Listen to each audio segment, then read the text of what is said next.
But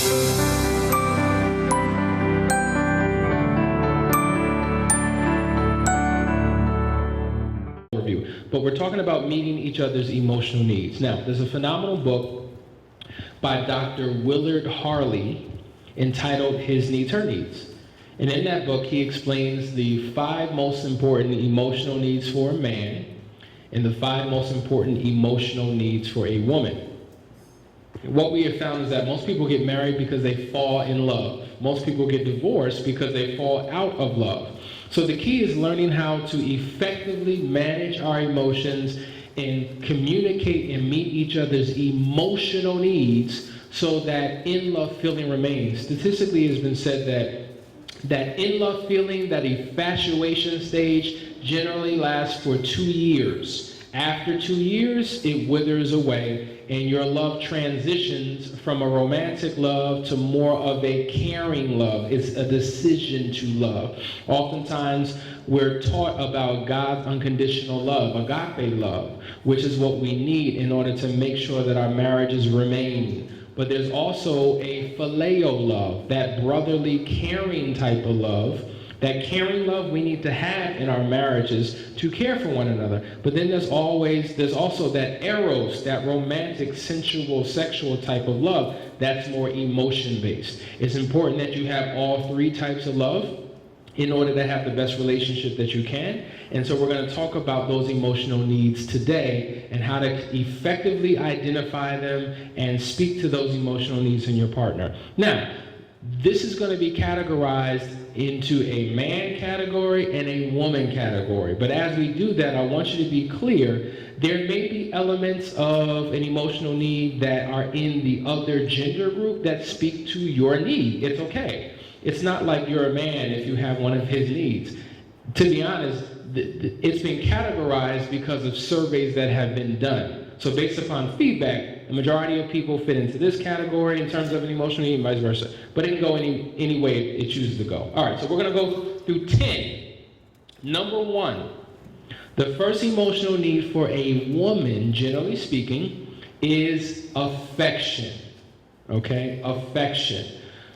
Affection can imply a few things. Number 1, affection could be non-sexual touch. Touch that does not have an agenda attached to it. A lot of times, partners, wives, are apprehensive to their husband's touch because if you touch me, it means that you want something more, and I'm not ready or in the mood to give you something more. And so rather than going down that road, don't touch me. So they become very apprehensive to touch.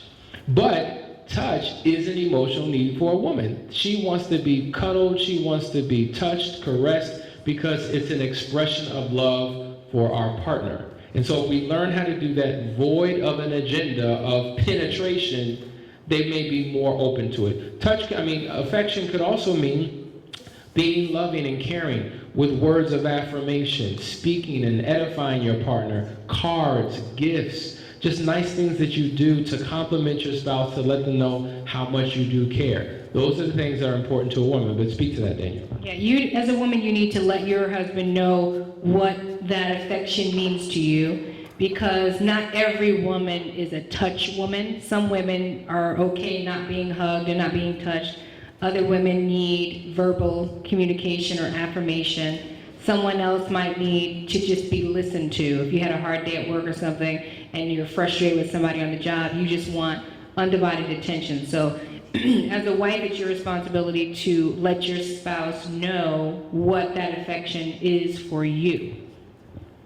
Now, as we go down this list, I want you to write down the things that speak to your emotional need. This is the key. We can make this very general, or we can be specific. It is your responsibility to teach your partner how to communicate and how to meet your emotional need. So if affection is important to you, to Danielle's point, I need you to, and we'll give you the worksheets to do it, clearly spell out what you want your partner to do specifically to express affection. You understand that? Is that clear? All right, so the first emotional need for a man is sexual fulfillment. It got quiet in here. Look at that. Sexual. You know what? It's so crazy. Married folks, y'all trip me out. Because single folk, you know what? I always say this. If married folk ever wanted to know how to put passion in their marriage, all they need to do is take a look at some of these singles, and they'll teach you how to have a passionate relationship. And if single people ever wanted to know, how to really be abstinent, take a look at some of these married folk. And it seems like we're playing each other's roles. As soon as we say I do, that's when sex shuts down and it becomes a major issue in our relationship. And single folk, knowing that they shouldn't be doing it, are having a good time, full of passion, and it seems like the trick has been played on us. We should be fulfilling each other sexually. Now, I'm not going to delve into a lot of it because we're going to get into that in the next session in depth. But I will say it is an emotional need for a man. Think about it, women. When you are void of affection, how does it make you feel? Think about that. That's a rhetorical question I want you to think about. Likewise, as a man, when he's not getting sexual fulfillment, how does it make you feel emotionally in terms of your feeling? It does something to a man. So it's important that you're doing your best to meet each other's emotional needs. The trick is this. A lot of times women aren't willing to give sexual fulfillment unless they're first getting affection. But then on the flip side, many men don't feel the desire to give affection unless they're getting sexual fulfillment. So we're waiting on each other to do something first before we meet each other's emotional need. And what I'd like to say to that is, who's the head? Lead by example. And I'm not saying that a woman should not take the lead. You can, either one can take the lead, but it is so much easier for a woman to submit physically to a man when her man has submitted to her emotional need, whether it be affection, words of affirmation, touch, and things of that nature. Whatever it is for you, it makes it so much easier, because I'm going to tell you something. Sex without affection and intimacy can feel like rape. It really can. And a woman can just hold on to a certain amount of resentment because she's giving, because we play the sacrificial lamb a lot as women, right? We got to meet his need, and it's what I'm supposed to do. It's my duty. I got to do it. All right, got an amen in the corner. And hey, and listen, nothing wrong with that. You know what? We've all been on the same path. We're all evolving, so ain't nothing wrong with that. Amen. But what I can say is that once we got our balance together, there's more to talk about that, but once we got the balance together, him really being attentive to my affectionate need, and it made it so much easier for me to open up and be willing to submit myself sexually to him. So. And we have a whole hour and a half to cover that, so I don't even want to touch that right now. We're going to get into it. But the key is you have to communicate in your partner's emotional love language and need in order for the relationship to work. Are we clear? So first was affection. Number 2 was sexual fulfillment. All right? Those are the first 2. All right. Now, of course, my screen went black, so give me 1 second. Give me 1 second. This is a great time to start writing down those questions because the group is actually alive as soon as we said sex. All of a sudden, people came alive. So text your question to 464-1636 so we can address your sex question in a moment. All right. The next emotional need for a woman, and we kind of touched upon this, but it is intimate conversation. Oftentimes, we talk about communication, but communication is a very general, broad topic. One of the aspects of communication is intimate conversation. And once again, the word intimate means, or intimacy, is into-me-see. So when dealing with levels of intimacy, interestingly enough, it seems as though over the course of time, couples begin to talk less, and they're more engaging with people who they are not married to. For instance, how many people here have a job? Let me see your hands quickly. Have you ever heard of the term, my work spouse, or my office husband, or my office wife? That is a concept that many people embrace, particularly in the States, It's just that person that you have a cubicle next to theirs, or your office is next to theirs, and you have your ritual that you meet at the water cooler at 12 o'clock each day, and you engage in conversation, or during a break when times are light, you may go over to their cubicle and you just start talking, and you're building a connection and you're building rapport, and then by the time you get home, you have nothing left for your partner. And so that represents what we call a close call friendship that could possibly lead to an affair. And one of the issues that often causes a marriage to dry up is that you stop talking. And so when dealing with the levels of intimacy, the first level of intimacy is what we call cliches. Now think about it. Let's just say you go to the gas station, you go to the supermarket, you're pumping gas, you're in line, you turn back, you see somebody next to you, you say, hey, good morning, hey, good morning. How you doing? Oh, I'm doing great today. That's a cliche. How's the weather? Oh, the weather's great today, right? Cliche. Nothing intimate, nothing personal, just a nice pleasantry that you exchange with your partner.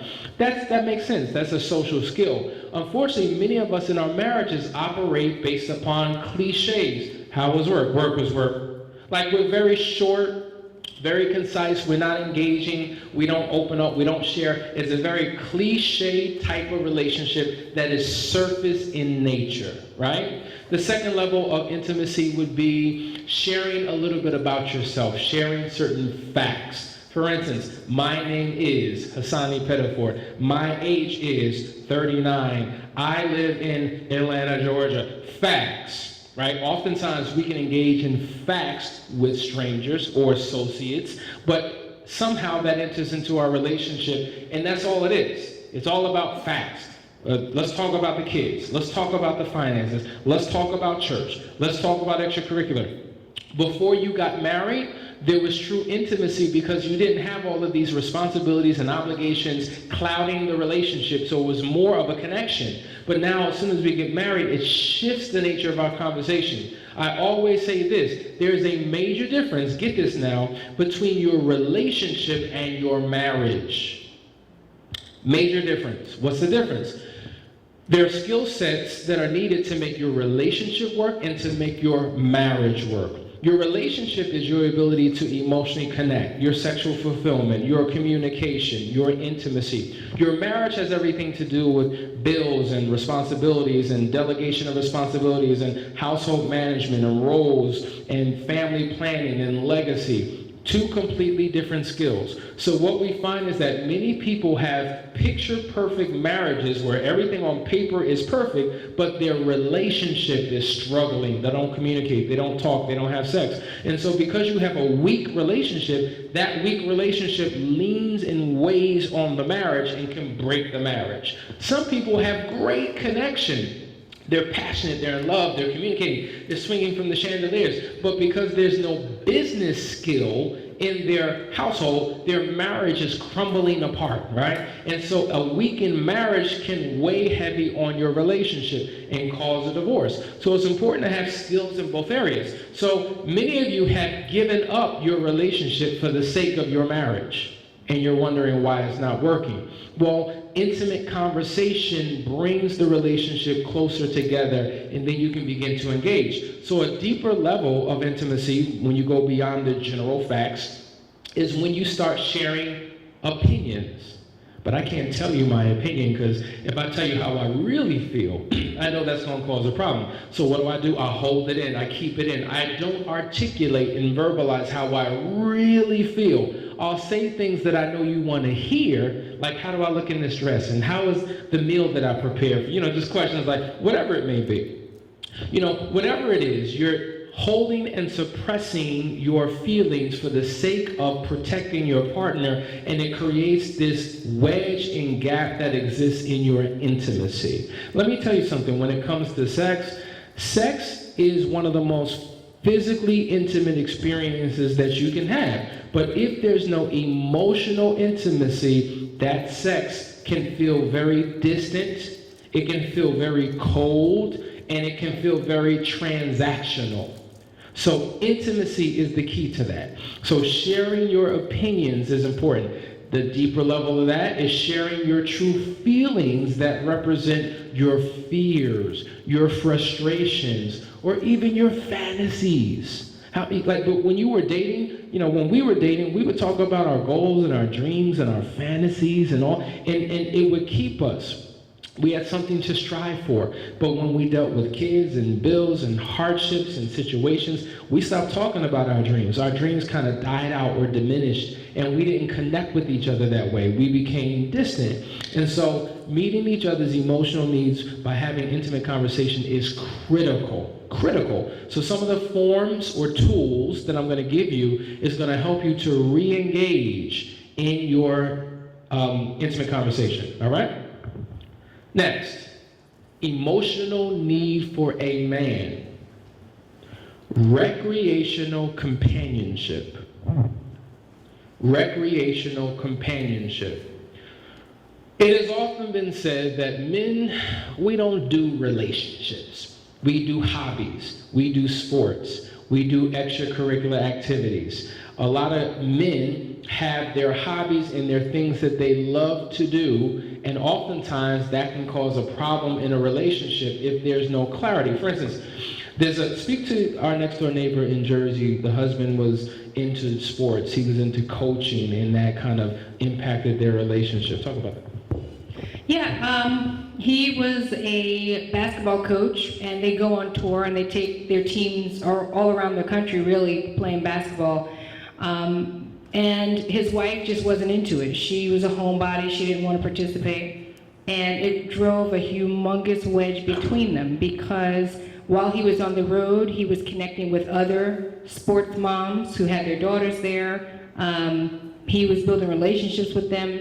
This doesn't justify any of it, but it speaks to the fact that as a wife, we do need to support the recreational fulfillment of our husbands and participate in that. Hassan is not necessarily a sports person. He's into reading.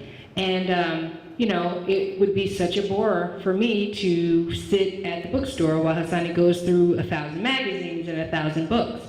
But it's not about you. It's about actually supporting your spouse and being there for your spouse. Think about it like this, men. You probably hate going shopping with your wives, right? She's going to go through all the aisles, checking prices, comparing things. Usually you'll see the man sitting on a bench with the purse. Well, just as much as you don't like that, it's the same thing that a wife might feel about supporting his recreational need, but it's just being there. It's supporting and it's doing something together. So it's important to do that. And so you ever heard the expression, couples that pray together stay together? Likewise, couples that play together stay together. When you're having fun and having a good time, and there are things that you equally share in terms of an interest or a passion, and you're doing it together, you stay together. That's why we always encourage couples to date. Like, just being honest and transparent. When was the last time that you and your partner actually went on a date? That's not a rhetorical question. Is this the date? Oh. I mean, how often, blurt it out, how frequently do you date each other? Once a month? Is that what I heard? Can somebody else participate in this conversation? So, either once a month or not at all. So you're not having fun. You're not enjoying each other. You're so task-oriented, role and obligation-oriented, that you're not enjoying each other. Now, what would happen before you got married if you just dated once a month? You would never be married. So you gave up your relationship for the sake of marriage. This is what's so confusing, because so many of us have a need and a desire to get married. And then once we get married, we give up everything that we did prior to the marriage. So how can we expect to have a healthy, thriving, mutually fulfilling relationship if we're not doing things that the relationship calls for, like a date? So it's important to have those conversations again, to find out what your partner is into. What are their passions? What are their interests? And rather than being a spectator and saying, hey, you can go on and do your thing, get together with your girlfriends, or you and your guy friends, go ahead, you do that together. No, Find things that you can do together. When I talk about bringing newness back into the relationship, that's what I mean. So I remember we wrote down a list of like all the different types of restaurants that we wanted to go visit and just experience. Like, what's so typical when couples date? What do they typically do? Movie and a dinner. It's like, how many movies can we watch? It becomes so boring and monotonous, and you lose that passion and that thrill. So we actually wrote down a long list of all the things that we would like to do. And we made a decision. There was a document that we read that said, in the next year, I want you as a couple to come up with a word that represents the theme for your marriage. Well, we came up with our word, and our word was fun. For the year. We wanted to have fun as a couple for the year. So we came up with a long list. And since we made that decision, we were going to plays, we went to the circus, we went to amusement parks. We made a decision that we were finally going to do our dream vacation. We're going to Dubai this winter. Just a long list of things. Yeah, the point of that is that we weren't having fun. We weren't dating because we worked together. So that's a different dynamic in our relationship. Like, we actually are together all the time. There's like no break. So we weren't having fun. Every conversation was about work. Every conversation was about the next task. I'm the marketing person for Couples Academy, so it's like, okay, what's going on with the marketing? What's going on with this? So we weren't having fun. And it got to the end of the year, and we looked back and we were like, we didn't date, we didn't have no fun. We've got to fix this. And so that's what caused us to decide, okay, this next year, we're going to create a theme in our relationship, and we're going to focus on having fun. Whatever that means for you. Maybe for you, you haven't seen a movie in 10 years. So that would be really fun for y'all to actually once a week go to the movies and have dinner. Or maybe you learn to cook. Amen. You know, learn how to roast a chicken. Surprise the wife when you come home. Chicken, potatoes, and string beans on the table, ready to eat. Amen. So whatever it is, get in the habit of doing something together, break the monotony, do something new together, and you'll find that you're having a lot more fun in your relationship, and it doesn't have to be so serious all the time, you know? Now, we're going to talk in our next session about a sex-starved marriage, but guess what's equally damaging, or even more so? A time-starved marriage. You're not spending enough quality time with each other. So one of the things that I take couples through is what we call the color-coded calendar. And in the color-coded calendar, we help them to prioritize. And maybe this could be an actual thing we do in one of the last sessions where I take you through it, because it's powerful and revolutionary for your marriage. And so within your color-coded calendar, we actually have you identify couple time. And so we believe in order to have a healthy relationship, you should be dating a minimum of once a week. Once a week. Now, what does that mean? Exactly. What does that mean? You can have an inside date and an outside date. It's easy to say, listen, let's watch a movie tonight. Let's pop some popcorn, get on the couch in front of the fireplace, whatever it may be for you in your home, and let's just watch a movie. Or let's read a book together and talk. Let's have a conversation. And then it could be something you do on the outside. So what we try to do, it hasn't always worked out like that, and life is not perfect. But for instance, let's say there's 4 weekends in a month. All right? 2 dates are inside dates.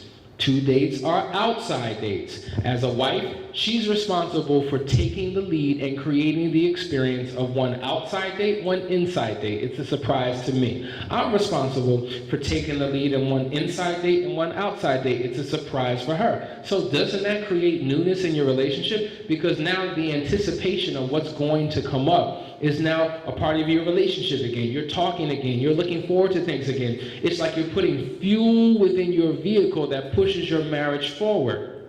And so when you begin to do that, it creates excitement. You have something to look forward to. So I would encourage you to at least begin to do that. Now, one of the things that is important is that you're going to do things together that you know your spouse likes to do. If you're doing things disregarding your spouse's opinion and feeling on it, and it just serves your need and your interest, then how is that a couple experience that's going to be healthy? For instance, if I like golf, and she absolutely hates it, why would I have a golf date? That doesn't make any sense. So now, once again, you're very me-centric instead of we-centric. And so that's why it's important to create a long list of all the possible things that you would like to do with your partner, and then check off as you do them one by one. And you have something to look forward to. Okay, month 2, month 3, month 4. For the whole year, you can have planned out all the activities that you would like to do. Some may be extravagant, some may be nominal, but it's quality time together. Does that make sense? All right, let's go to the next one. The third emotional need, for a woman is honesty and openness. Now, we kind of dealt with that before, but let me zone in. I don't know anybody's situation in this room, but I'm going to speak in a general sense. I told you that 95% of all the couples I deal with are in some way impacted by infidelity. Or if not that, there's something that happened in the relationship that created a major trust issue. If you don't trust your partner, it affects your ability to communicate, to have sexual fulfillment, to have a long-lasting relationship. So let me give you an example.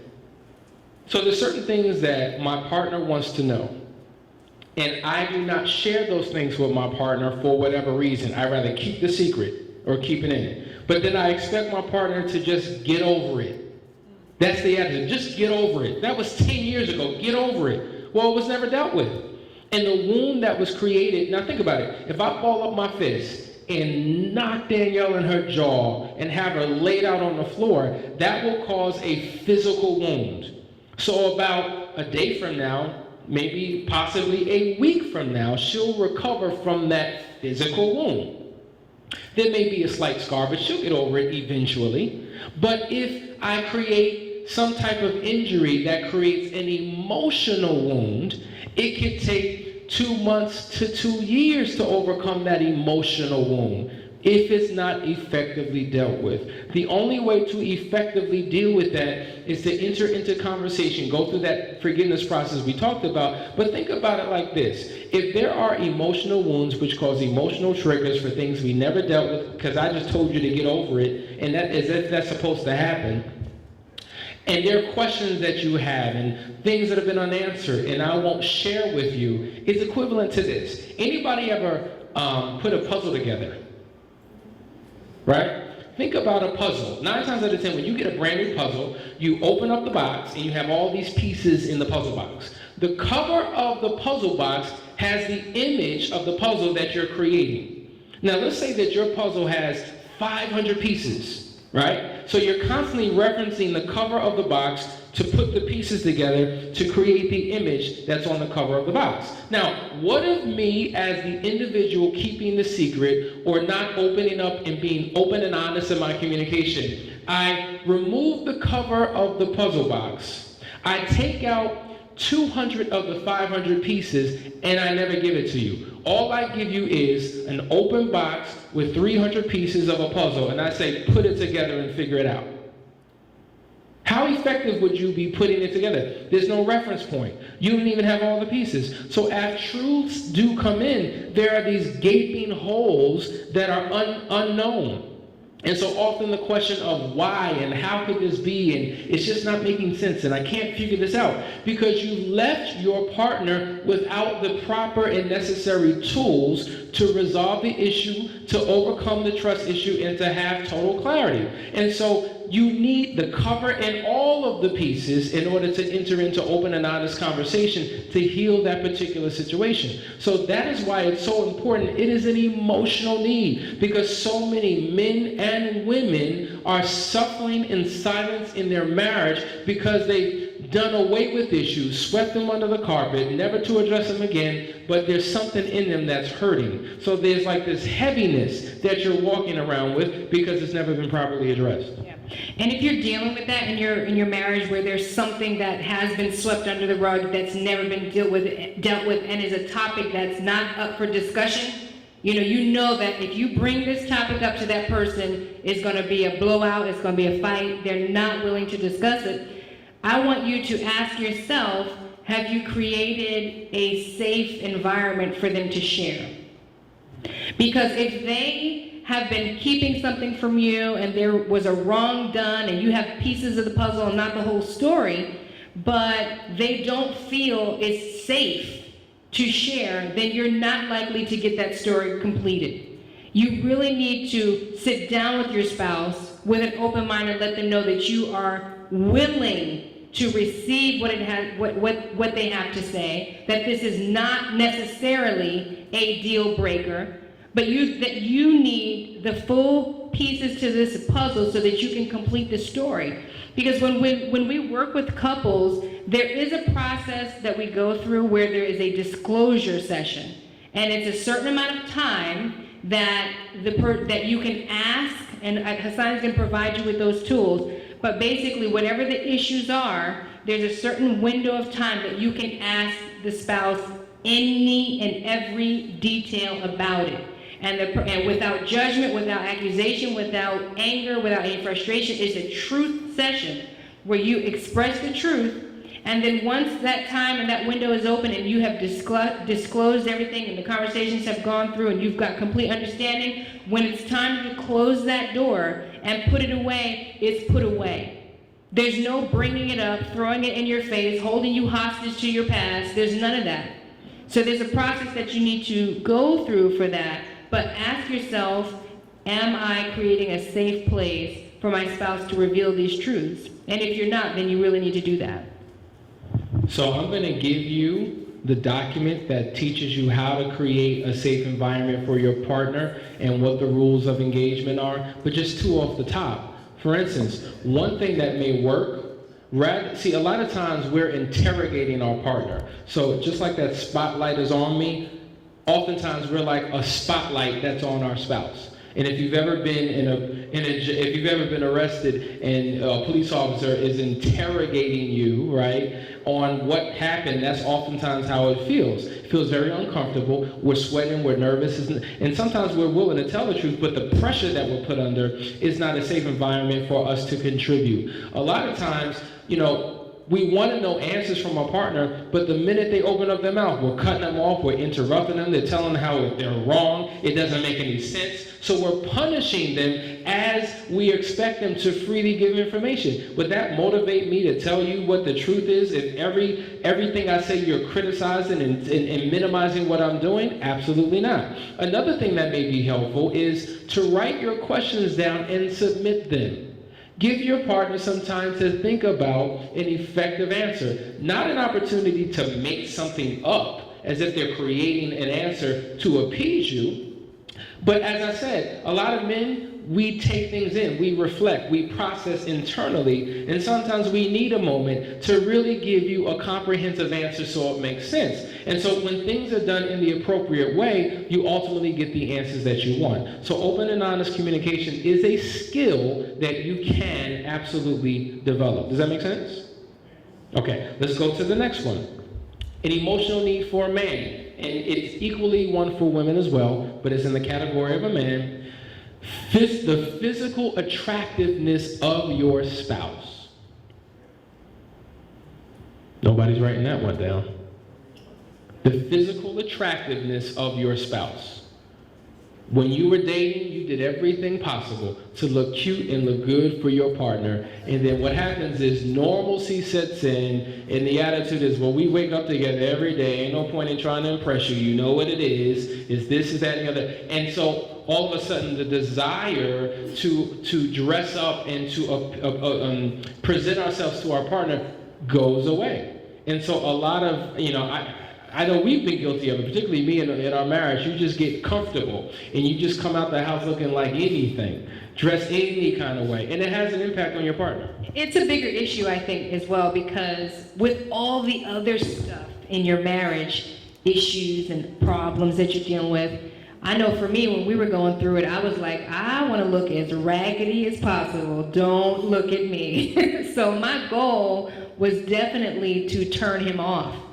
And I think once we got our relationship on the right course, then I was more interested in looking appealing to him. But when, if I don't want you looking at me or touching me, I'm not going to take the do-rag off my head or the rollers out of my hair. I'm not even going to get out of the nightgown if I don't have to. So I think, this is a small part that definitely is very, very much important. but I think getting some of the other pieces in order will make it easier for us as women anyway to care about being attractive to our spouses. A part of making the decision to remain attractive to your spouse is making sure that you're committed to your own personal growth and self-development. Of that is making sure that you remain healthy. Sometimes that's a piece of the puzzle, right? Making sure that you're eating right and you have a normal exercise routine, because you have your wedding weight, the weight you were when you got married, and then you have your in-love weight, when you first get married, and all of a sudden you're eating and and it doesn't matter, you got the pouch, you got and then you got the I don't care weight, whatever. Right? And so you're adding and you're adding and you're adding. And if you add up the amount of weight divided by the number of years that you've been married, sometimes you may be blown away at what's happened. And making a decision to be physically healthy is important because, as a wife, you are your husband's crown. One of the decisions, listen, the reality is this. I told this to the singles last night. Oftentimes we base our selection process on two things: physical attraction and emotional desirability. So if you look good and you make me feel good, that initiates the relationship. Doesn't always maintain the relationship, but it definitely initiates the relationship. So if I was physically drawn to you for certain features and certain things that you had in the beginning, then a part of what you should do to honor your partner is to do the best you can to maintain that look. I'm not saying that you have to look exactly the same way as you did when you said I do, because yes, you may want to change your hair up. You may have different styles and whatever the case may be. Yes, you have babies and things of that takes place. But even within that, if you're doing your best to maintain yourself for yourself, your partner benefits as well. So we've seen a lot of men that look pregnant, right? So their wife was once pregnant. Now they look like they're pregnant because they haven't maintained their level of health. And so it's important that we both do our part. I'm getting back on track. And so it's important that we all do our part to be physically active, to be physically attractive, so that we can catch the eye and the attention of our partner. Because I'm going to tell you, with social media and with television and isn't today a national holiday? So all these single folk, some married folk out there, buck wild, scantily clad, half naked, all that type of thing. And they're physically expressing themselves and showing off their bodies and things of that nature. But somehow when we get married, we cover ourselves to our own spouses, let alone the world, to our own spouses, because we don't feel secure within ourselves. So women, love your body and let your husbands love it too. Likewise for the men. And that's all I'm going to say now until we get into the sex session. All right. The next emotional need, financial support. That's an emotional need for a woman. Danielle, speak to that. All right. Well, I talked to you a little bit about our peanut butter and jelly sandwich story. That was when we were new. We were earlier married, and Hasani has always been an entrepreneur. And he's never really had a job. He's always had this business. And so there's what we call feast and famine. That means that when it's good, it's good. You got a check. We got food. We got electricity on. All right, amen. And then there's famine, and everything is just gone. So one of the major issues on top of everything else that we were dealing with was just the fact of not knowing what my future looked like. Not knowing if we were going to be okay, were our children going to be okay. As a woman of God, really, really believing in what I saw in him, the potential, and being a support to that, I often would call myself the sacrificial lamb. I'm going to be here with the kids. I'm going to hold it down. You go and do this. And there was a huge instability and insecurity in me because I just never knew what was going to happen. And that caused something in me to want to go out and hold it down, because I didn't have a very stable upbringing. So very young in my life, I moved out when I was 17. I got my own apartment, had my own car, had my own job, and was handling everything.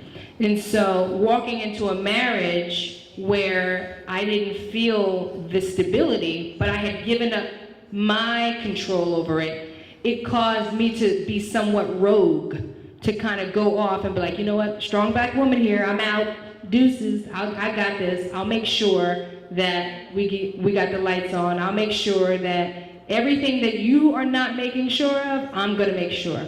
And it creates a little bit of a competitive spirit in the home. There's definitely a divide there because, a woman who doesn't feel secure in her home, that her husband has her back and is holding it down financially, doesn't have trust and belief in him. There's an insecurity there. So it's very important as women that we feel taken care of and supported, like everything's going to be okay. And all I'm going to say on that is, when it comes to finances, it goes back to how we were raised and what we observed from our household, and we bring in those same habits and traditions which causes a conflict. So there may be a hoarder, there may be a spender, in the relationship that causes conflict. So once again, going back to the marriage negotiation worksheet, you're able to begin to prioritize what's important for the family. There is a financial program that we take all of our couples through that is 9 weeks long, that has tremendous results in the area of finances. So if that's something that you're struggling with, as with the majority of couples, we have something for you. Let's go to the next one. Domestic support. Emotional need for a man, but it also is an emotional need for a woman. So one of the big issues that I've heard men complain about a lot is the fact that the house is just not in order. It's just not in order. It's chaotic, it's messy, it's junky, and there's a certain standard that he may want that may not be exercised in that particular household. And so it speaks to a larger issue. To me, that's the manifestation of the real root problem. The root problem, for me, in my opinion, would be the proper delegation of roles and responsibilities within the home. There is a fantabulous book that I would encourage you to get, entitled The Superior Wife Syndrome. The Superior Wife Syndrome.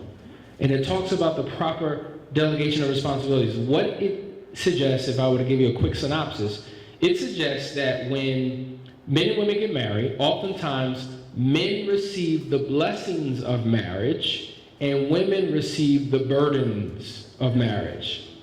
And so oftentimes, when you're thinking about a man and a woman both having a job with children, things of that nature, typically a man will work from 9 to 5. When he comes home, he needs time to relax. He needs time to de-stress. Sometimes the minute the man is walking through the door, all of a sudden he's thrown with every single problem, the finances, the kids, the water leak, the pipe. It's just all this stuff. And we need time to just relax, calm down, breathe. And then we can re-engage in dealing with the household affairs. So that is important for a man, for wives to give their husbands. But the other challenge is that oftentimes when a woman is working a full-time job, she works from 9 to 5, and as soon as she comes home, she now works from 5 to 9, because she's dealing with the babies, she's dealing with cooking, she's dealing with cleaning, she's dealing with mopping, she's dealing with baths, she's dealing with homework, she's dealing with all of these other things that weren't taught to us before we said I do, and all of these issues were thrown her way because it's the man's job to be outside the home, providing financially, and it's the woman's job to take care of the household. But wait a minute. If I'm also outside the household financially providing for the household, then there's got to be some balance of what takes place in that particular home.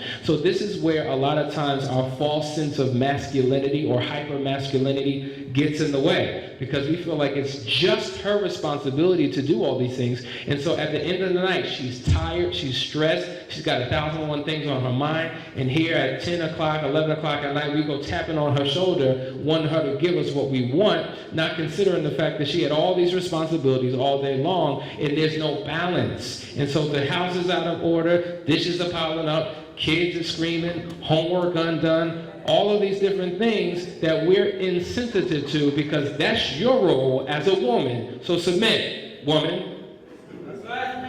See that? So there's got to be a proper delegation of roles and responsibilities, finding balance. Let me tell you something. What is the role of a husband, of a man? Biologically, as a male, I have a penis. Biologically, as a woman, you have a vagina, correct? So in terms of gender roles, that's how our gender shows up in our maleness and femaleness biologically. So we deposit the seed, that's my gender role. She carries the seed for 9 months, delivers. That is a biological gender role. But when it comes to the proper delegation of the household and roles in terms of what's being done, the reality is, yes, I understand the order of the family in terms of the husband being the head of the household, but if the wife is a better manager of finances, maybe she needs to take that. If the husband is a better cook, maybe he needs to take that. You have to figure out what works in your relationship. You have to figure out what works in your marriage. Because if it works for you, it works for you. And as long as there's equality and balance and a level of respect in the household, that's what it's all about. But when you turn your partner into an inmate and you become what the warden, and it's a prison scenario and situation, it's only going to cause problems. That's just the fact of life. And so I think it's important for us, now I'm reading body language all throughout this room. I'm reading the body language, so I hit something right on the head. Now, listen, this is the deal.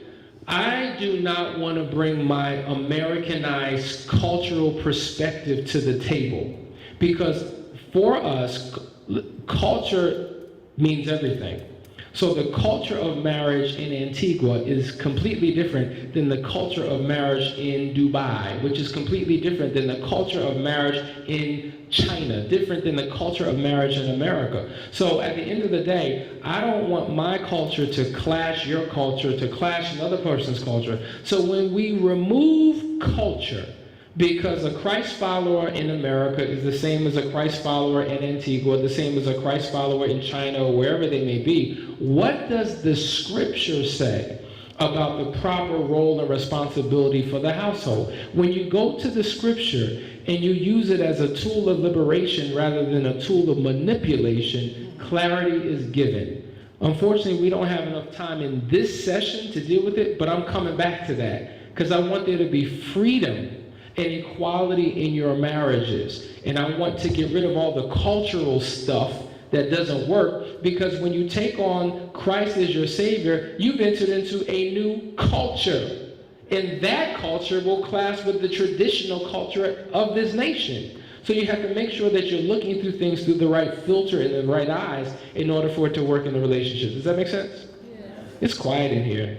I'm hitting something hard. I know we got literally 2 minutes left and we're going to wrap up. We can't do questions.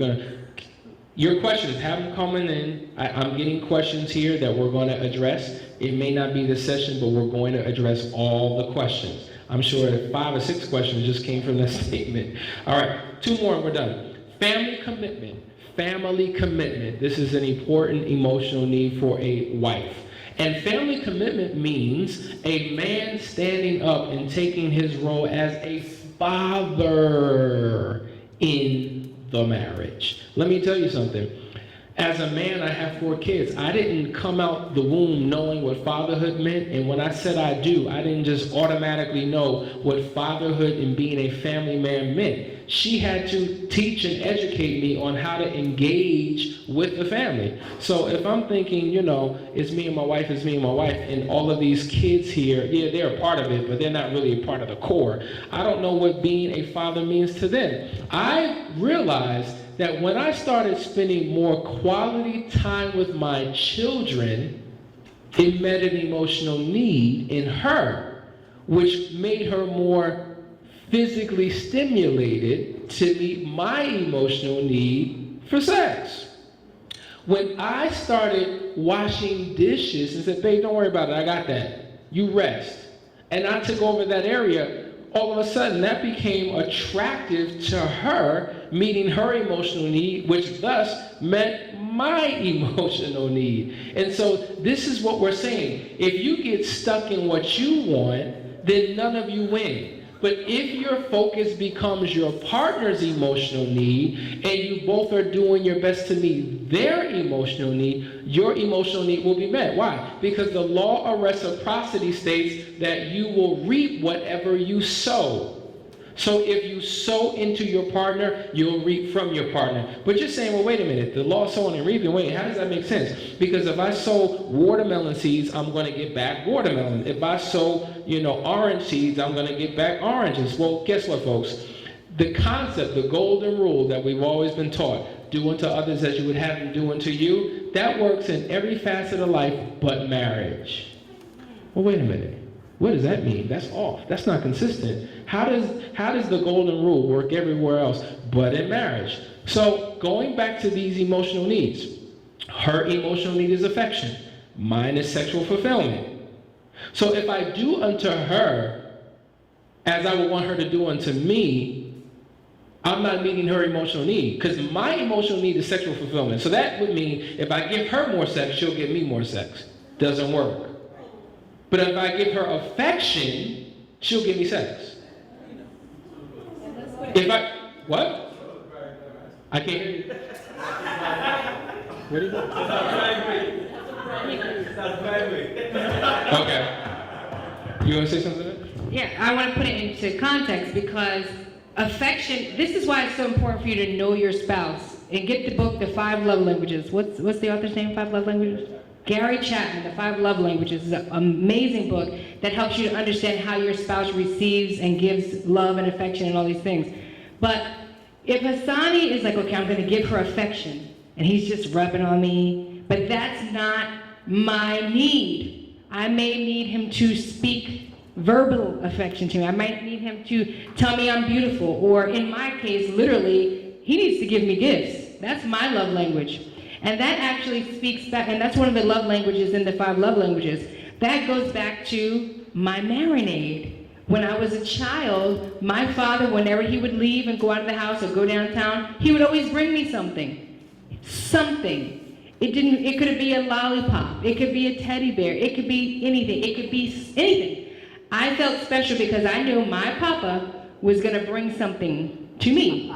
So when we're in a relationship and he's giving me affection, hugging on me, rubbing on me, and he'd go out of town, he always went out of town. He wouldn't bring me nothing. I would be like, that's joking. I mean, I would be offended because he went out of town and didn't think enough of me to bring me anything. How dare he? But he doesn't know that this is my love language. How would he know that, Unless I told him, hey, whenever you go to town, you got to bring me a gift. It's so important for you to know the exact need, how your spouse receives love and affection, because it's unfair for him to be like blindsided and say, I've been giving you affection all these years. I've been hugging on you. I've been touching on you. And I'm like, you're never affectionate. You don't bring me gifts.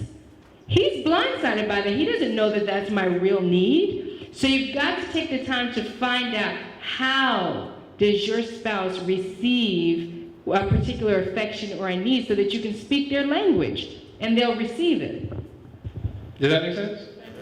All right. So one of the assignments I'm going to give you all is an opportunity for you to identify the emotional needs that we've just shared and to write down specifically what you want your partner to do. And your task is to focus on your partner and do what it takes to meet their need, and guarantee you will open up the floodgates for your need being met. Last one is admiration. The emotional need of a man, admiration, to admire. Let me tell you something. There's a phenomenal book that talks about how women desire love and men desire respect. Every man wants to be respected. And when you begin to admire him, and you honor his position in the household, and you verbally edify him, that does something to his ego. Not in a negative way, but in a positive way. Like I said, if a man believes that a woman is by his side, he feels like he can conquer the world. And so it's important that you do your best to verbally communicate and to show through your body language and your interaction a sense of admiration. And really, at the end of the day, the word that I want you to hold on to is honor.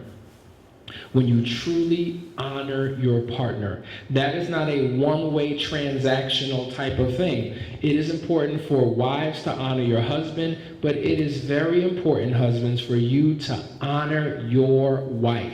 I remember Danielle would say, how come, I cook and I do all these things for the kids and you don't even acknowledge what I do? Now, in my mind, I'm thinking, well, that's just your role. That's what you're supposed to do. You don't thank me every time I take the garbage out. You know what I mean? But it spoke to her when I would acknowledge, wow, babe, that was a delicious meal. And I would have the kids say, thank you, mommy, for creating this meal. It did something to her. Yes, that's her role. But listen, when you go out to eat, don't you tip your waiter? You can't tip your spouse with a compliment. You can't tip your spouse with a gift. You can't tip your spouse by meeting their emotional love language. When you begin to do that, all of a sudden, you have no problem getting what you want because there's a desire on your partner's part to give you what you want. So it is a mutually beneficial relationship that you've got to have in order for the relationship to work. And in closing, once again, I'll say this. So many individuals, particularly women, and we're starting to see it in men as well, they have lost themselves in their marriage. They've lost their voice. They've lost their individuality. They've spent their entire lives serving their spouses and their children, and they've given up their own personal desires, given up their passions, given up their interests. And so their attitude is, well, once he's where he needs to be and the children are grown, then I can live life.